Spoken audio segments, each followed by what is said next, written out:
a former federal inmate who served time in 11 different prisons across 5 states and now helps others prepare for incarceration, says that problem why there's a lot of violence there, they have housing units. And they're mixing bank robbers, drug dealers, rapists with white-collar people. And this is why Diddy, he can't go into a regular housing unit because somebody will take him out for sure. According to him, inmates housed in special housing units have very limited access to commissary items, personal belongings, and everyday privileges. For someone like Diddy, who spent years living a life of luxury with virtually everything at his fingertips, prison.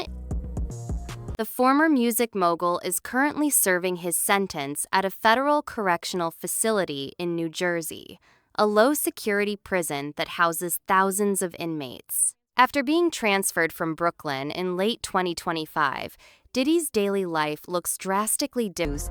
Diddy now works in the prison chapel as a chaplain's assistant, a position considered desirable by many inmates. He is also enrolled in the Residential Drug Abuse Treatment Program, commonly known as RDAP.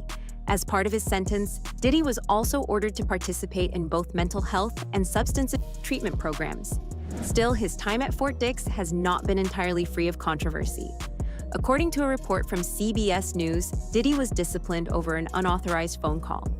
However, Engelmeyer later told Us Weekly that the call had actually been initiated by Diddy's attorneys and was protected by legal privilege. She said he did not lose any prison privileges as a result of the incident. This has led many to question why he was allowed to make phone calls, especially considering prosecutors accused him of threatening victims via phone despite being imprisoned.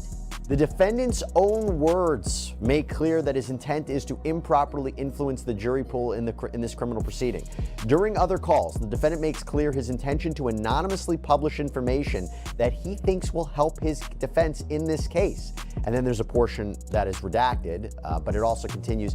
The defendant's efforts to obstruct the integrity of this proceeding also includes relentless efforts to contact potential witnesses, including victims of his abuse, who could provide powerful testimony against him.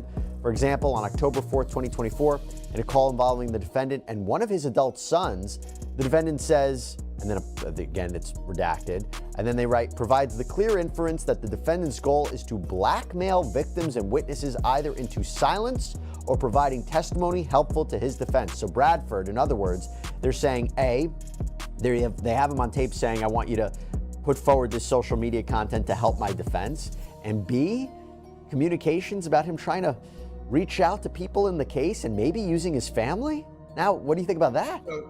Will do. So those are two different things. That every the first part of defendant it that is popular has done on social media. When you have put much weight into these it. allegations and there's certain allegations it's something that that this every guy's a bad. defendant that's popular will do. It's something that every defendant that is popular has done. When you have these allegations and there's certain allegations that this guy's a bad guy, you're going to have social media saying that he's a good guy. And whether or not it is orchestrated by the defendant or orchestrated by a PR team, it makes no difference to me. The second part of that, if he's trying to reach out to witnesses, that's the part that, obviously is probably their strongest argument, right? If they have witnesses that are willing to come in or people that are willing to testify to say, hey, listen, he gave me XYZ in order to say that is popular has done. When you have these allegations. Ticket in the feds, if it's a certain degree ticket, you will lose some good time.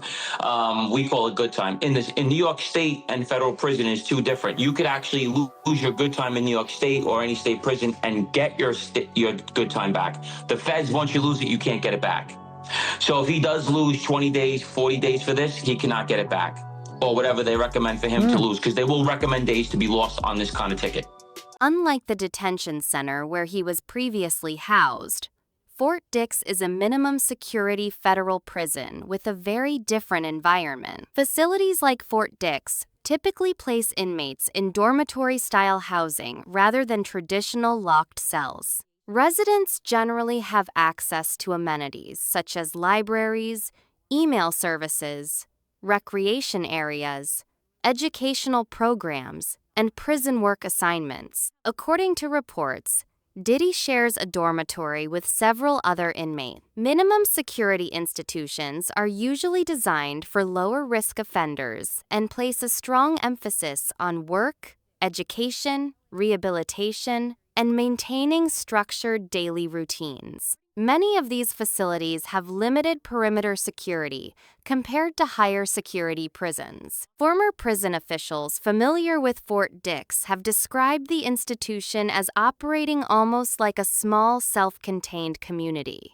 Inmates live in open dormitories, hold jobs within the facility, and follow tightly. There are federal inmates who are in many cases waiting for their trial as well. And Diddy claimed that somebody held a knife to his throat. He woke up and this guy basically had him and he had the knife, and Diddy was at this person's mercy. Now, it's unclear what exactly happened from there. Was there a guard that came in? Did Diddy somehow fight this person off? Well, seems unlikely that happened. Or did the person just leave? Bottom line, this guy